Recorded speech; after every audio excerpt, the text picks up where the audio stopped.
El viernes asumió Gabriel Boric la presidencia de Chile en una jornada con varios mensajes hacia la población y hacia la región.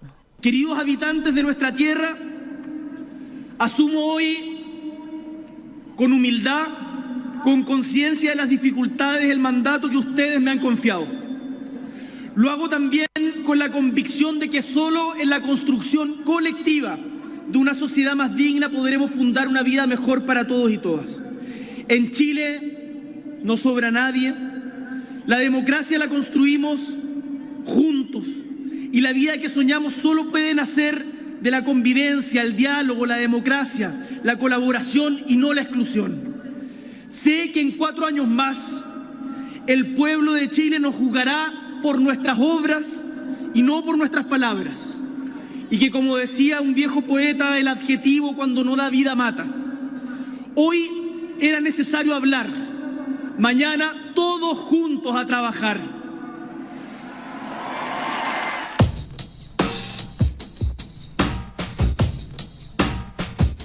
Este fue el cierre de su discurso desde el Palacio de la Moneda y frente a la Plaza de la Constitución. Bueno, ¿cómo leemos los primeros momentos de Boric en el gobierno trasandino? Vamos a conversar a partir de este momento con el politólogo uruguayo David Altman, profesor titular de Ciencia Política en la Pontificia Universidad Católica de Chile, quien está radicado ya desde hace 20 años en este país. David, ¿qué tal? Buen día, un gusto saludarte. Gracias por atendernos. Hola Romina, ¿qué tal? Saludo a todos los auditores. Un gustazo estar acá. Bueno, me decías fuera de micrófonos, claro, para alguien de la ciencia política es como que tienen de todo para ver y para estudiar en este momento, ¿no? Pero te empiezo preguntando, a ver, David, sobre todo por el día de cambio de mando, ¿cuáles destacarías como las señales que dio Boric en esa jornada? ¿Qué marcó la diferencia, digamos? A ver, yo creo que el presidente Boric al asumir mantuvo y todo lo que fue el protocolo y el ceremonial, mantuvo una tradición que desde que yo estoy acá y por lo que tengo entendido, es súper estricta, es súper pomposa, es súper republicana, muy sobria, pero hubo como un montón de señales que salían un poquito de lo que veníamos acostumbrados. Uh-huh.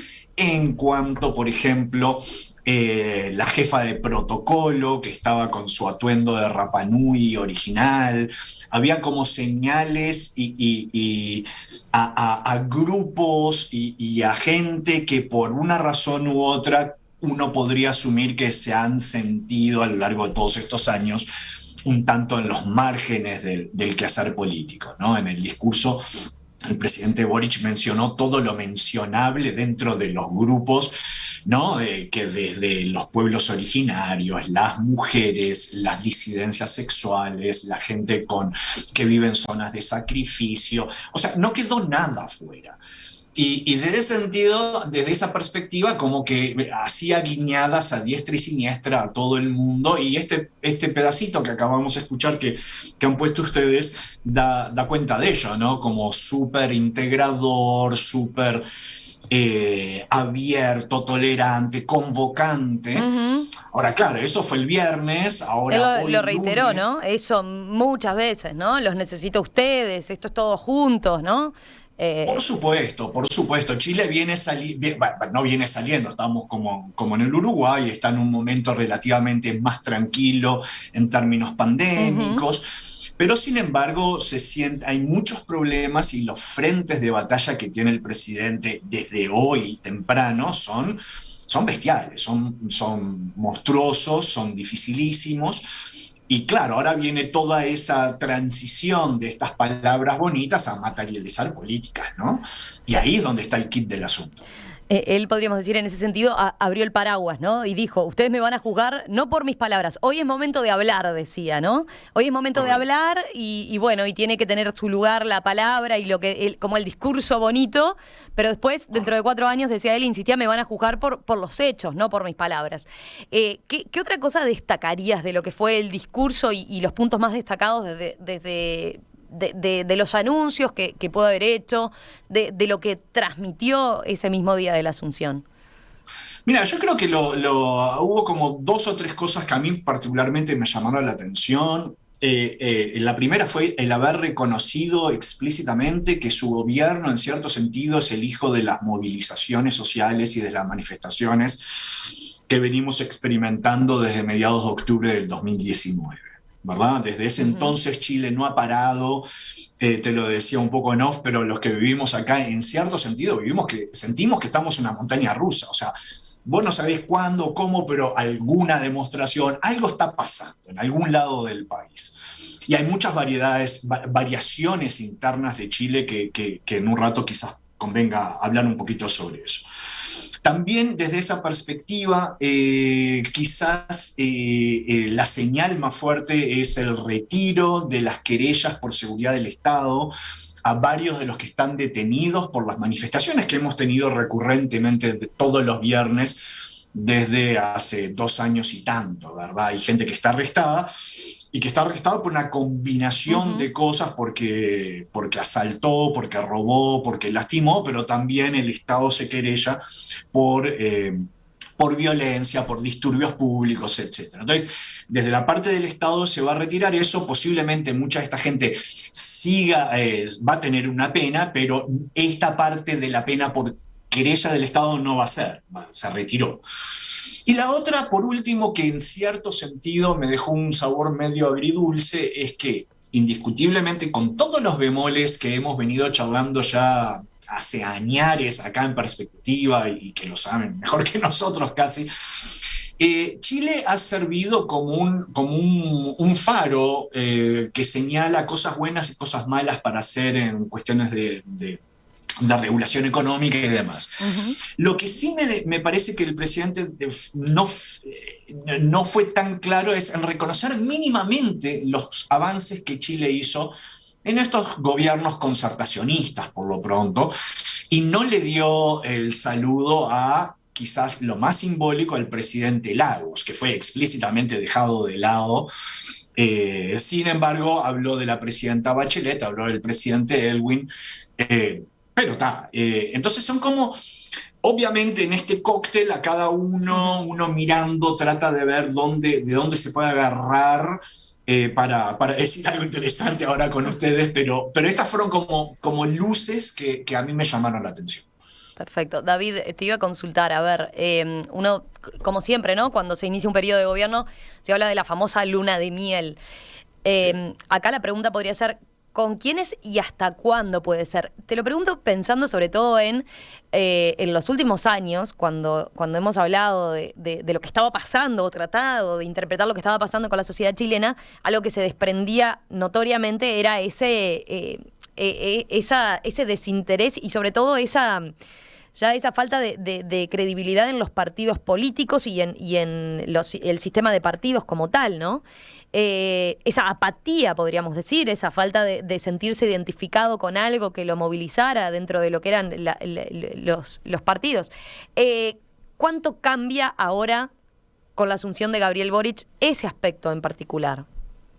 Mira, eso es flor de pregunta y es re difícil de responder por varios motivos. Primero, porque yo creo que esto sigue más o menos siendo lo mismo que la semana pasada, esta desafección, esta apatía, esta suerte de alienación con las instituciones representativas, sigue más o menos estando ahí. Quizás ahora hay un poco más de efervescencia, de emoción, justamente por lo que trae el nuevo cambio de gobierno, y que Boric indiscutiblemente representa una generación que nunca había estado en estas esferas del poder.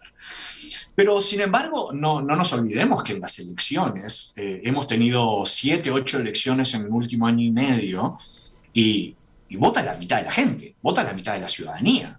O sea, no es que esta efervescencia se haya plasmado en una mayor participación, mayor competencia, no. Medio Chile no va a votar, pero tal cual, medio Chile no va a votar. Entonces, esto genera una suerte de paso en falso y el saber que no hay que creerse la historia, que ahora somos todos felices y vamos arriba, ¿no? Segundo, porque los problemas son tan grandes y tan inmediatos que se tiene, algunos de ellos autoimpuestos, que yo personalmente creo que esta luna de miel va a ser relativamente corta comparativamente con otras lunas de mieles que hemos tenido aquí en Chile o en el exterior, ¿verdad? Uno podría pensar, el mismo hoy, el presidente anunció, presidente Boric, que el estado de excepción en el norte se mantiene. ¿Y eso cómo cayó? ¿Cuáles fueron las primeras reacciones? Bueno, de perplejidad. O sea, porque estamos hablando, Boric sí mencionó a los inmigrantes y que no tenemos que olvidarnos que son seres humanos con cara humana, con niños, mujeres, hombres, etcétera, etcétera, etcétera. Pero el decir que se mantiene y se extiende el estado de excepción en el norte, y es el tema migratorio, pura y exclusivamente en el norte. En el sur es radicalmente distinto y ahí estamos con estado de emergencia, que es parecido, pero no es técnicamente igual, pero básicamente significa tener las tropas en la calle, etc. Vos pensás que en los últimos 2 meses han sido muertas 8 o 9 personas en menos de 2 meses por atentados, que justificó, bueno, esto viene después de que el presidente Piñera ya haya implementado el estado de emergencia, pero ahí tenés una cosa que es muy, muy compleja de agarrar, porque no solamente es un tema de seguridad, sino que es un tema de autonomía, de percepciones, de choque de identidades entre lo que es el mundo mapuche y lo que es el Estado chileno. Y todo eso se tiene que empezar a resolver ahora. Y quizás la otra cosa que más le debe estar quitando el sueño al presidente Boric es la Convención Constitucional. David, antes de preguntarte sobre eso, sobre la Convención Constitucional, me quedaron varias preguntas respecto a lo que mencionabas, ¿no? ¿Qué tanto sorprendió entonces este pronunciamiento, este primer pronunciamiento respecto al tema migratorio, teniendo en cuenta lo que había sido su discurso? ¿Y qué dio alguna explicación de por qué? Él en el discurso sí habló de que iba a ir como de a pasito, ¿no? Pero en ese sentido, ¿hoy dijo algo más al respecto? No que yo haya escuchado, pero acá lo que todo el mundo venía escuchando varios radios importantes de Santiago, y lo que todo el mundo decía es otra cosa con guitarra. Porque claro, el bajar estas ideas muy loables y muy bonitas a tierra en política pública, a alguien le vas a pisar los callos. Y ahí es donde, se empiezan a generar las primeras fricciones o los primeros grandes dolores de cabeza que el presidente y su equipo nuevo van a tener en poco tiempo, porque son situaciones que no es que, no es la reforma de pensiones que la podés tirar un poco más para adelante, en 2 semanas estamos pensando, no, estamos hablando de tanques en la calle. Entonces, ahí es donde hay una premura mucho más palpable, mucho más evidente, que requiere más urgencia y donde el paso en falso es más factible de cometer, por más de que no se quiera cometer ningún paso en falso, obviamente. Claro. Mencionabas también lo de, uno de los grandes retos que tiene, ¿no? La convención constituyente, que recordemos, a ver los antecedentes, ¿no? En mayo del 2021 se realizaron las elecciones para elegir la convención constituyente, que tendrá como misión justamente redactar esta nueva constitución.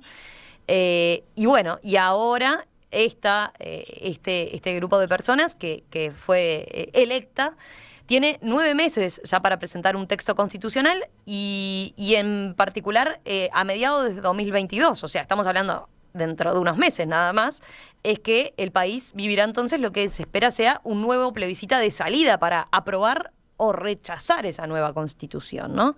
Sí. Y de alguna manera la tensión puede estar en qué puede hacer mientras que se define ese aspecto, ¿no? Que parece medular.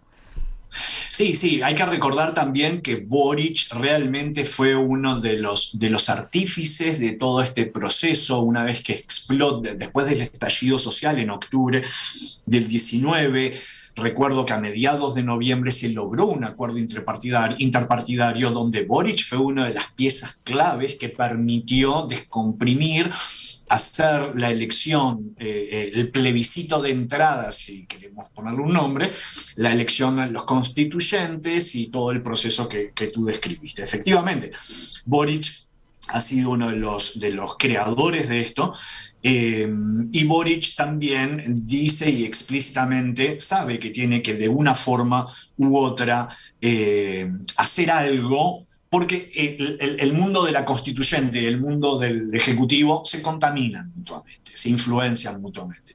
Y posiblemente el que no salga este eventual plebiscito de salida, posiblemente también se lo endosen en parte al Poder Ejecutivo, que no hiciste lo suficiente, que no marcaste la cancha, que no influiste, que no esto, que no lo otro.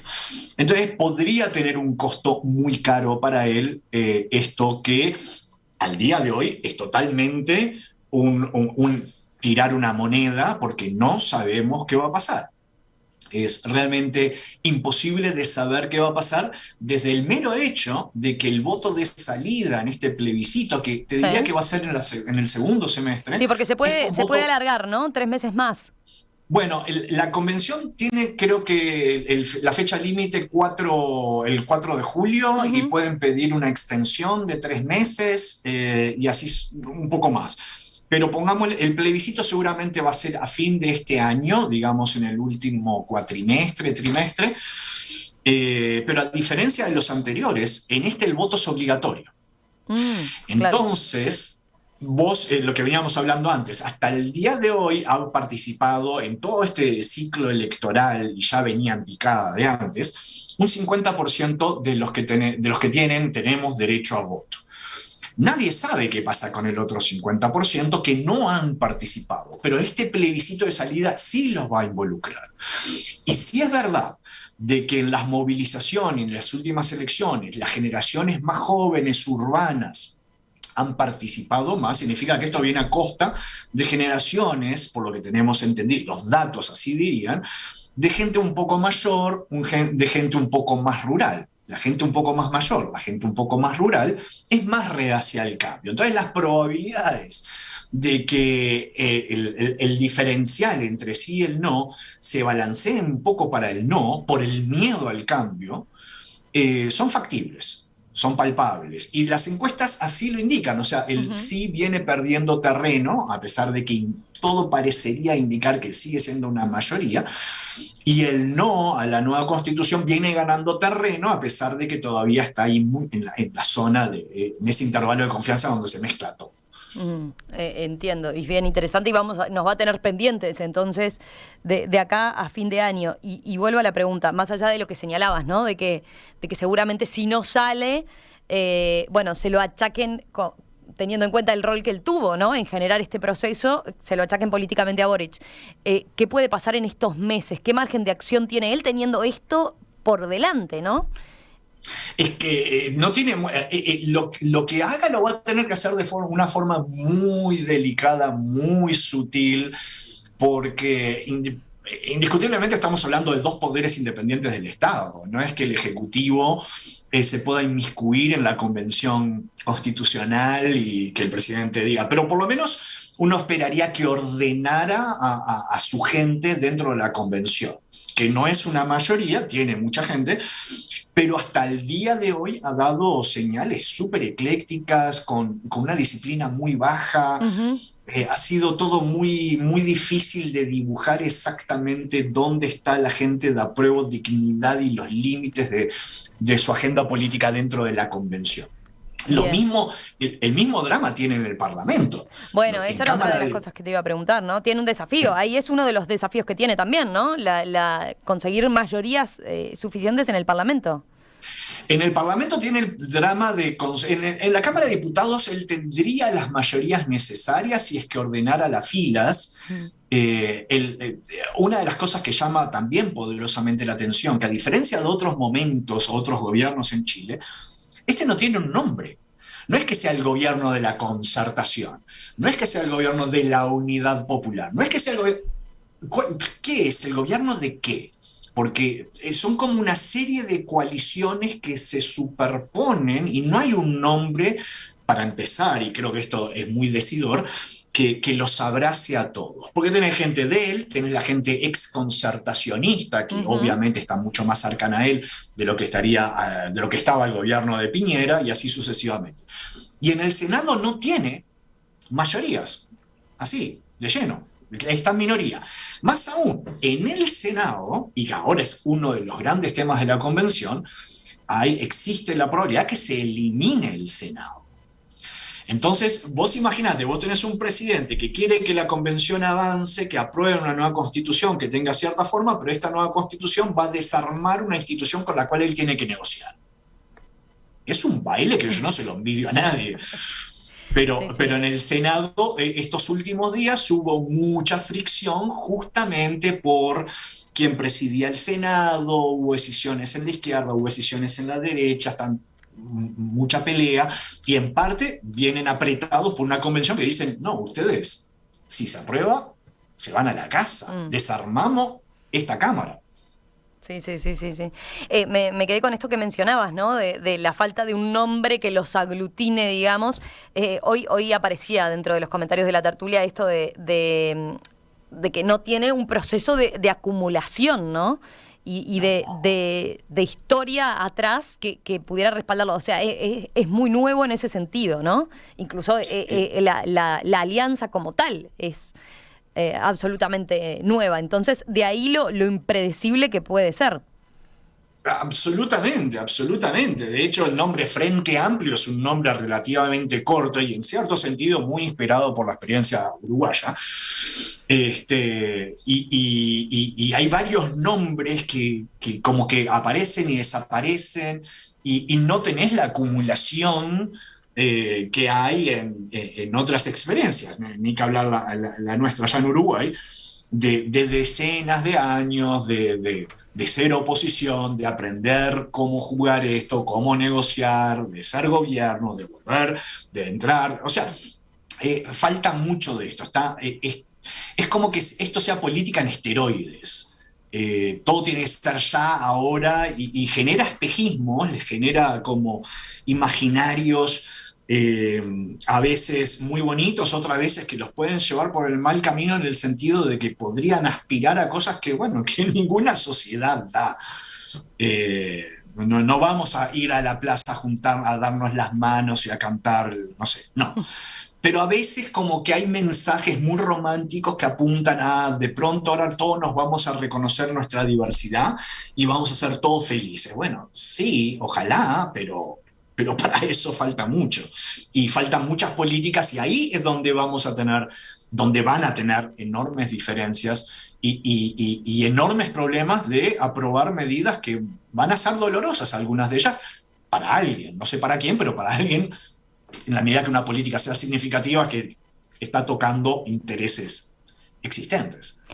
David Altman, politólogo uruguayo, radicado desde hace más de 20 años allí en Chile, profesor titular de Ciencia Política en la Pontificia Universidad Católica de Chile. David, muchísimas gracias. Como siempre, un gusto charlar contigo. Volvemos a conversar en cualquier momento porque, por lo visto, tenemos entonces mucho para mirar para allí, para lo que está pasando y lo que puede pasar entonces en los próximos meses. Un abrazo y gracias. Un abrazo, que estés muy bien. Muchas gracias. Saludos a todos.